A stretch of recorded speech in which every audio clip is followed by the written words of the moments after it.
ಬರೋದಿಲ್ಲ. ಅದಕ್ಕೆ ಎಲ್ಲವೂ ನಮ್ಮ ಕೈಯಲ್ಲಿ ಅದ. ಏನು? ಆ ಭಗವಂತನನ್ನು ಸ್ಮರಣೆ ಮಾಡೋದು ನಮ್ಮ ಕೈಯೊಳಗದ. ಪಾಪ ಮಾಡುವುದು ನಮ್ಮ ಕೈಯೊಳಗದ, ಪುಣ್ಯ ಮಾಡುವುದು ನಮ್ಮ ಕೈಯೊಳಗದ. ಪಾಪದಿಂದ ಬಂದಿರತಕ್ಕಂಥ ದುಃಖವನ್ನು ಅನುಭವಿಸೋದು ನಮ್ಮ ಕೈಯೊಳಗದ. ಆ ಪುಣ್ಯದಿಂದ ಬಂದಿರತಕ್ಕಂಥ ಸುಖವನ್ನು ಅನುಭವಿಸೋದು ನಮ್ಮ ಕೈಯೊಳಗದ. ಅದಕ್ಕೆ ಎಲ್ಲವನ್ನು ಬರೆಯೋದು ನಮ್ಮ ಕೈಯೊಳಗದ ತಾಯಂದಿರ.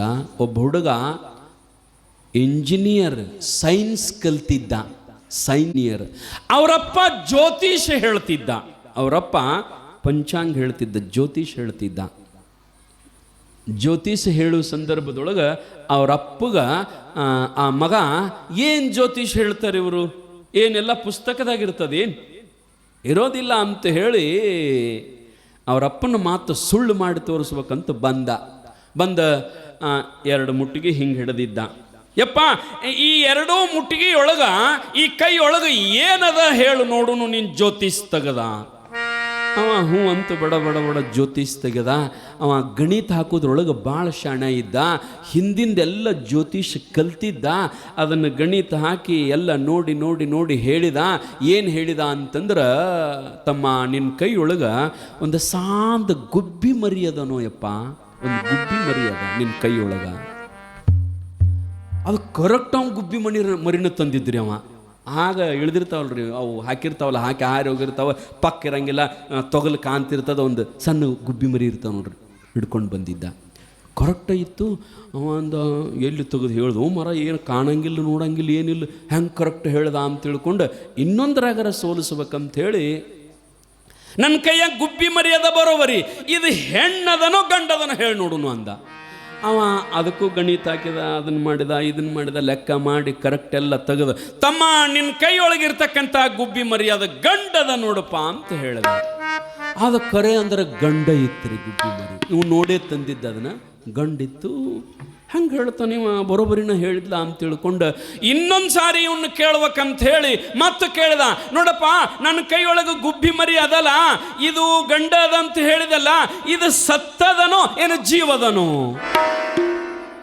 ಅವ ಅಂದ, ಗೊತ್ತಾಯ್ತು ಅವನಿಗೆ. ಇನ್ನು ಸತ್ತದ ಅಂತ ಹೇಳಿನಿ ಅಂದ್ರೆ ಕೈ ಥರ ತೋರಿಸ್ತಾನೆ, ಮತ್ತು ಜೀವದ ಅಂತ ಹೇಳಿನಿ ಅಂದ್ರೆ ಏನು ಮುಟ್ಟಿಗೆ ಹೇಳ್ದಲ್ಲ, ಅಲ್ಲೇ ಒಂದೀಟು ಹಿಚಿಕ್ ಬಿಡ್ತಾನ.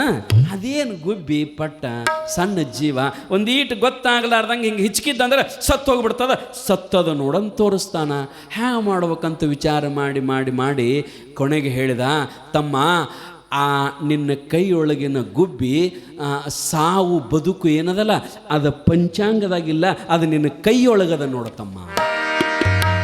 ಆ ಗುಬ್ಬಿ ಸತ್ತತೋ ಅಥವಾ ಬದುಕೇತಿ ಅನ್ನೋದು ಪಂಚಾಂಗದೊಳಗಿಲ್ಲ, ನಿನ್ನ ಕೈಯೊಳಗದ ನೋಡತಮ್ಮ ಅಂತ ಹೇಳ್ದ. ಕಾರಣ ಏನು ಅಂತಂದ್ರೆ, ಈ ಜಗತ್ತಿನ ಎಲ್ಲ ಬದುಕು, ಇದರ ಅಳಿವು, ಇದರ ಉಳಿವು ಯಾರ ಕೈಯೊಳಗದ ಅಂತಂದ್ರೆ ನಮ್ಮ ಕೈಯೊಳಗದ. ಅದಕ್ಕೆ ಭಗವದ್ಗೀತಾ ಹೇಳಿತು, ಉದ್ಧರೇದಾತ್ಮ ಆತ್ಮಾನಾಂ ಆತ್ಮಾನಾಂ ಅವಸಾದಯೇತ್. ಅಂದ್ರೆ ನಮ್ಮ ಉದ್ಧಾರ ನಮ್ಮ ಕೈಯಲ್ಲಿಯೇ ಇದೆ. ಉದ್ಧರೇದರೇದಾತ್ಮಾನಾಂ ಆತ್ಮಾನಾಂ ಅವಸಾದಯೇತ್. ನಮಗ ವೈರಿಗಳ ಜಗತ್ತಿನಲ್ಲಿ ಯಾರೂ ಇಲ್ಲ, ನಮಗ ನಾವೇ ವೈರಿಗಳು, ನಮಗ ನಾವೇ ಮಿತ್ರರು, ನಮಗೆ ನಾವೇ ಮಿತ್ರರು, ನಮಗೆ ನಾವೇ ವೈರಿಗಳು. ಎಲ್ಲವೂ ನಮ್ಮ ಕೈಯೊಳಗದ. ಇಷ್ಟ ಇಲ್ಲಿ ಹೆಂಗಂತಂದ್ರೆ, ಚಂದ ಬದುಕಲಿಕ್ಕೆ ಕಲಿಯಬೇಕು, ಚಂದ ಬದುಕಲಿಕ್ಕೆ ಕಲಿಯಬೇಕು. ಒಂದೆರಡು ಸತ್ಯಗಳನ್ನು ನಾವು ತಿಳ್ಕೋಬೇಕಿಲ್ಲಿ. ಇಲ್ಲಿ ಯಾವುದು ಸ್ಥಿರ ಅದ ಅಂತಂದ್ರೆ, ಇಲ್ಲಿ ಶಾಶ್ವತವಾಗಿರೋದು ಒಂದು ಧರ್ಮ, ಇನ್ನೊಂದು ಕೀರ್ತಿ. ಒಂದು ಧರ್ಮ, ಇನ್ನೊಂದು ಕೀರ್ತಿ.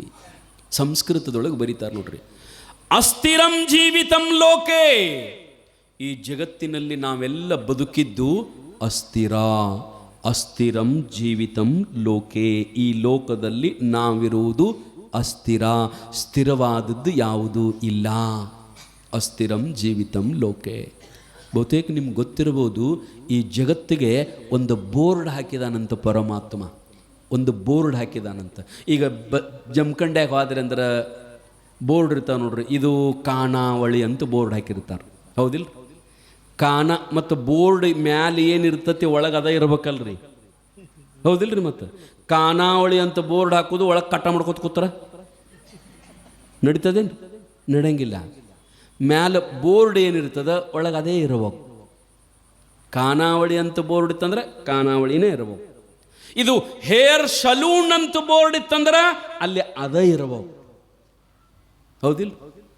ಹಂಗ ಊರೊಳಗೆ ಅಂಗಡಿಗಳಿಗೆ ಪ್ರತಿಯೊಂದಕ್ಕೂ ಹೆಂಗ ಬೋರ್ಡ್ ಹಾಕಿರ್ತಾರ, ಈ ಜಗತ್ತಿಗೆ ಪರಮಾತ್ಮ ಒಂದು ಬೋರ್ಡ್ ಹಾಕ್ಯಾನಂತ. ಗೀತೆಯೊಳಗೆ ಹೇಳ್ತಾನ, ಭಗವದ್ಗೀತೆಯೊಳಗೆ ಏನ್ ಬೋರ್ಡ್ ಹಾಕ್ಯಾನಂತಂದ್ರ ಅಶಾಶ್ವತಂ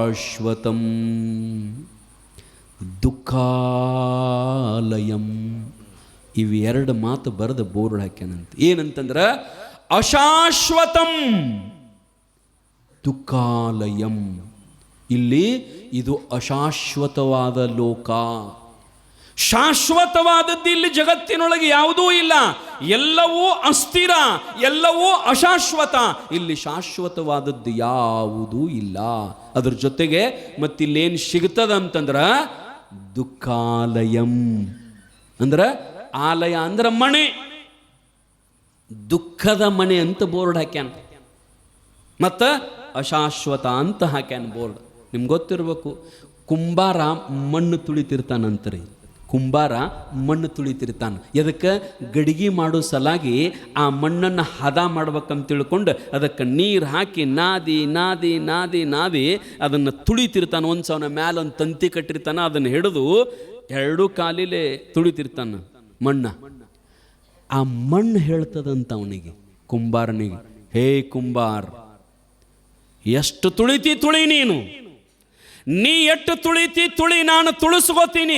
ಆದ್ರೆ ಒಂದು ದಿನ ನಾನು ನಿನ್ನ ತುಳಿದ್ನಿ ಅಂತಂದ್ರ 3.5 ಮೊಳದ ಕೆಳಗೆ ತುಳಿದಿರ್ತನೋ, ಹೊಳ್ಳಿ ಮ್ಯಾಲೆ ಎಂದೂ ಹೇಳಕ್ಕೆ ಬರ್ಲಾರ್ದಂಗೆ ತುಳಿತೀನಂತ ಮಣ್ಣು ಹೇಳ್ತದಂತ. ಕುಂಬಾರನಿಗೆ ಮಣ್ಣು ಹೇಳ್ತದಂತ.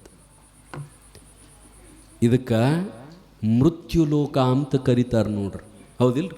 ಇದಕ್ಕೆ ಯಾವ ಲೋಕ ಅಂತಾರ? ಮೃತ್ಯುಲೋಕ. ಮೃತ್ಯುಲೋಕ ಅಂದ್ರೇನು? ಇದು ಸಂಸ್ಕೃತ ಶಬ್ದ. ಮೃತ್ಯುಲೋಕ ಅಂದ್ರೆ ಸಂಸ್ಕೃತ ಶಬ್ದ. ಇದನ್ನು ಕನ್ನಡದೊಳಗೆ ಹೇಳ್ಬೇಕಂದ್ರೆ ಇದಕ್ಕೆ ಏನಂತಾರಂತಂದ್ರ ಮೃತ್ಯುಲೋಕ. ಇದರ ಕನ್ನಡದ ಅರ್ಥ ಏನಂತಂದ್ರ ಸಾಯುವವರ ಲೋಕ. ಇದು ಸಾಯುವವರ ಲೋಕ. ಇಲ್ಲಿ ಯಾರು ಬರಬೇಕು? ಸಾಯುವವರೇ ಬರಬೇಕು. ಬಂದವ್ರು ಹೆಂಗೆ ಹೋಗ್ಬೇಕು? ಸತ್ತ ಹೋಗ್ಬೇಕು. ಬಂಡಿಗಣಿ ಅಜ್ಜವರು ಲಕ್ಷ ಲಕ್ಷ ಭಕ್ತರಿದ್ದರು. ಯಾರಿಗಾದರೂ ಅವ್ರನ್ನ ಉಳಿಸೋಕ್ಕಾಯ್ತೇನು? ಆಗಲಿಲ್ಲ. ಎಂತೆಂಥವರು, ರಾಮನೂ ಬಂದ, ಬುದ್ಧನೂ ಬಂದ, ಕೃಷ್ಣನೂ ಬಂದ, ಅವತಾರಿ ಪುರುಷರು ಹೋಗ್ಬಿಟ್ರು. ಇಲ್ಲೆಲ್ಲ ನಾವು ಯಾತ್ರಿಕರು, ಜಾತ್ರೆಗೆ ಬಂದ ಯಾತ್ರಿಕರು ನಾವೆಲ್ಲ. ಇಲ್ಲಿ ಭಾಳ ಚಂದ ಸಂತಿ ಮಾಡ್ಬೇಕು ನಾವು, ಭಾಳ ಚಂದ ಸಂತಿ ಮಾಡ್ಬೇಕು. ಸಂತಿ ಮಾಡಿ ಹೆಂಗಂತಂದ್ರೆ ಸುಖದಿಂದ ಪ್ರೇಮದಿಂದ ಇಲ್ಲಿ ಇರಬೇಕು ನಾವು. ಇದು ಮೃತ್ಯುಲೋಕ. ಇನ್ನೊಂದು ಬೋರ್ಡ್ ಏನಂತಂದ್ರೆ ದುಃಖಾಲಯಂ. ಇಲ್ಲಿ ಎಲ್ಲರೂ ಅತ್ತವರೇ, ಅಳಲಾರದವರು ಯಾರೂ ಇಲ್ಲ. ನಮ್ಮ ಜೀವನದೊಳಗೆ ಇಷ್ಟು ವರ್ಷ ಆಯ್ತಿರಿ, ನಮ್ಮ ಕಣ್ಣೊಳಗೆ ಒಂದು ಹನಿ ನೀರು ಬಂದಿಲ್ಲ ಅಂತ ಯಾರಾದರೂ ಕೈ ಎತ್ತಿರಿ ನೋಡೋನು. ನೀವು ಯಾರೂ ಎತ್ತಂಗಿಲ್ಲ. ಯಾಕಂದ್ರೆ ಇದು ಹಂಗೆ ಅದ, ಎಲ್ಲರನ್ನೂ ಅಳಿಸ್ತದ. ಇದು ಎಲ್ಲರನ್ನೂ ಅಳಿಸ್ತದ. ಯಾಕೆ? ಅದರ ಸ್ವಭಾವನ ಹಂಗೆ ಅದ. ನಾವು ಹುಟ್ಟುವಾಗನೇ ಹೆಂಗೆ ಹುಟ್ಟಿವ್ರಿ? ಹುಟ್ಟುವಾಗ ಕೂಸು ಹೆಂಗೆ ಹುಟ್ಟುತ್ತಾವೆ? ಅಳ್ಕೋಂತ ಹುಟ್ಟುತ್ತಾವೋ? ಹಲೋ, ಹಾಯ್, ಐ ಆಮ್ ಕಮಿ, ಹಿಂಗೇನ್ರ ಬರ್ತಾವ? ಕ್ವಾಯ್ ಅಂತ ಅಳ್ಕೋತನ ಬರ್ತಾವ. ಅಳಲಿಲ್ಲ ಅಂದ್ರೆ ಅವತ್ರನೇ ಆಟ ಕೊಂಡಿಸಿ ಅಳಿಸ್ತಾರ್ರಿ. ಅಳಬೇಕ ಹುಟ್ಟಿದಾಗ. ಅಳಲಿಲ್ಲ ಅಂದ್ರೆ ಮತ್ತೆ ಡಾಕ್ಟರ್ಗಳು ಏನು ನೋಡಿ ಮತ್ತೆ ಹೆಂಗೆ ಏನು ಆಯ್ತೋ ಇಲ್ಲೋ ಅಳಬೇಕು. ಹುಡುಗರು ಅಳಾಕೈತಂದ್ರೆ ನಿರಾಳಿರ್ತಾಳೆ. ಹಡದ ತಾಯಿ ಕೂಸು ಅಳಲಿಲ್ಲ ಅಂದ್ರೆ ನೋಡ್ರಿ ಯಾಕೋ ಅಳವಲ್ತ ನನ್ನ ಕೂಸ ಅಂತ ಅಳಬೇಕು ಹುಟ್ಟುವಾಗ. ಅದಕ್ಕೆ ಶಂಕರಾಚಾರ್ಯ ಬರೆದರು, ಜನ್ಮ ದುಃಖಂ ಜಾಯಾ ದುಃಖಂ ಜರಾ ದುಃಖಂ ಪುನಃ ಪುನಃ ತಸ್ಮಾತ್ ಜಾಗೃತ ಜಾಗೃತ ಜಾಗೃತ. ಜನ್ಮ ದುಃಖಂ, ಹುಟ್ಟುವಾಗ ದುಃಖದಿಂದನೂ ನಾವೆಲ್ಲ ಹುಟ್ಟೀವಿ. ಕೊನೆಗೆ ಸಾಯುವಾಗ, ನಿಮ್ಮೂರಾಗ ಯಾರು ಸಾಯ್ತಿರ್ತಾರೆ ನೋಡ್ರಿ, ಆರಾಮಿರೋದಿಲ್ಲ, ಬೆಡ್ ಮ್ಯಾಗ ಮಲಗಿರ್ತಾರಲ್ಲ, ಅವರು ಹೋಗುವಾಗ ಎಲ್ಲರಿಗೂ ಕೈ ಮುಗಿದು ಆಯ್ತ್ರಿಪ್ಪ, ಮತ್ತು ಇಲ್ಲಿ ತನಕ ನಾವು ನೀವು ಆರಾಮಿದ್ದೀವು, ಇನ್ನು ನಮ್ಮದು ಮುಗಿದು ಬತ್ತು, ನಾವು ನಡಿತೀವಿ ನೋಡಪ್ಪ, ನೀವು ಆರಾಮಿರ್ರಿ ಅಂತ ಹಲೋ ಹಾಯ್ ಅಂದು ಹೋಗ್ತಾರಣ ಯಾರು. ಅದು ಬಂತು ಅಂದ್ರೆ ಅಯ್ಯೋ ಯಪ್ಪ ಅಯ್ಯೋ ಯವ್ವ, ಆರಾಮಿಲ್ಲ ಅಂದ್ರೆ ಎಷ್ಟೋ ಮಂದಿಗೆ ಎಷ್ಟೋ ತ್ರಾಸ, ಎಷ್ಟೋ ಮಂದಿಗೆ ಎಷ್ಟೋ ತ್ರಾಸ. ನಾ ಮೇಲೆ ಮೇಲೆ ಭಾಳ ಕಡೆ ಹೇಳ್ತಿರ್ತೀನಿ, ಈ ಆರಾಮಿಲ್ಲದ ಪೇಷಂಟ ಲಗೂಟ್ ಕೊಲ್ಲವ್ರು ಯಾರಂತಂದ್ರೆ ಆ ಬಿಸ್ಕಿಟ್ ಪುಡಕ ತೊಗೊಂಡು ನೋಡಕ್ಕೆ ಹೋಗವ್ರೆ ಅವತರನ್ನ ಕೊಲ್ಲವ್ರು. ಯಾವ ನೀವು ಹೋಗಲಿಲ್ಲ ಅಂದ್ರೆ ಇನ್ನೂ 1 ತಿಂಗಳು 2 ತಿಂಗಳು ಬದುಕ್ತಾವ ಅವು. ನಮ್ಮ ಮಂದಿದೊಂದು ಸುದ್ದಿನ ಬೇಡ್ರಿ, ಸತ್ತ ಮೇಲತ್ತು ಮಾತಾಡ್ಸಕ್ಕೆ ಹೋಗುದ್ರಿ, ಸತ್ತೇ ಇರ್ತಾನೆ ಅವನೇನು ಮಾತಾಡ್ಸೋದು. ಇದ್ದಾಗನ ಕರಿತಿದ್ದವ ಆ ತಂಗಿನ ಕರಿ ಅಟ್ಟು ಮಾತಾಡಂಗಾಗೈತೆ ಅಂತ ಅಂತಿದ್ದ, ಅದು ಹಂಗೆ ಒದರ್ತೇಳತ್ತಿ ಈಕೆ ಕೆಲಸಕ್ಕೆ ಹೋಗ್ತಿದ್ಲು. ಸತ್ತ ಮೇಲತ್ತ ಸಕ್ಕರೆ ತಗೊಳ್ಳೋದು ಓಣ್ಯನವ್ರು ಕೇಳ್ತಾರೆ, ಎದಕ್ಕೆ ಹೊಂಟ್ರಿ? ಮಾತಾಡ್ಸಾಕ. ಯಾರು? ಇವ್ ಸತ್ಲ ಮೊನ್ನೆ ಅವ್ರ ಮನೆಗೆ ಸತ್ತ ಅಲ್ಲ, ಮತ್ತೇನು ಮಾತಾಡ್ಸೋದು? ಅದು ಏನು ಅಂಥ ಮಂತ್ರ ಶಕ್ತಿ ಅದನು ನಿಮ್ಮ ಹತ್ತಕ್ಕೆ ಸತ್ತ ಅವ್ರನ್ನ ಮಾತಾಡ್ಸೋದು. ಮತ್ತು ಹೆಣ್ಮಕ್ಳ ತಕ್ಕ ಅಂಥದ್ದು ಇದ್ರು ಇರ್ಬೋದು, ನಮ್ಗೇನು ಗೊತ್ತಿರಂಗಿಲ್ಲ. ಹಾಗಂತಾರೆ, ಎದಕ್ಕೆ ಹೋಗಿರಿ? ಮಾತಾಡ್ಸಾಕ. ಸತ್ತ ಸಾಯುಕ್ಕಿಂತ ಮೊದಲು ನಿಮ್ಮ ಕೂಡ ಬಡದಾಡಿ ಹೆಂಗಾರ ಮಾಡಿ ಮಾತಾಡ್ಬೇಕಂತಾವ ಅವು. ಮನ್ಯಾಗ ಮಾವ ಆರಾಮಿಲ್ಲ, ಇನ್ನು ತೊಡೆ ದಿವ್ಸಕ್ಕೆ ಸಾಯವದಾನ, ಆದ್ರೆ ಸೊಸಿ ಜಗಳಾಡಿ ಮಾತು ಬಿಟ್ಟಾಳ, ಅವ ಸೊಸಿ ಕೂಡ ಮಾತಾಡ್ಬೇಕಂತಾನ. ಆಕಿ ಮಾತಾಡಂಗಿಲ್ಲ ಅವನು ಕೂಡ. ಸತ್ತ ಮೇಲತ್ತ ಸಿಗ್ತಾನೇನು ಮಾತಾಡಕ್ಕೆ? ಇಲ್ಲ, ಸತ್ತ ಮೇಲತ್ತ ಮಾತಾಡ್ಸಕ್ಕೆ ಹೋಗೋದು. ಇದ್ದಾಗ ಆರಾಮಿಲ್ದಾಗ ಬಿಸ್ಕಿಟ್ ಪುಡಕ ತೊಗೊಂಡು ಹೋಗೋದು. ನಿಮ್ಗೆ ಹೇಳ್ತೇನೆ ರೀ, ಆ ಪಾರ್ಲೆ ಬಿಸ್ಕಿಟ್ ಪುಡಕ ಕಂಪ್ನಿ ಅದರ ಸಂಬಂಧ ಐತದು, ಒಟ್ಟು ಬೇರೆ ಏನು ಒಯ್ಯಂಗೆ ಇಲ್ರಿ.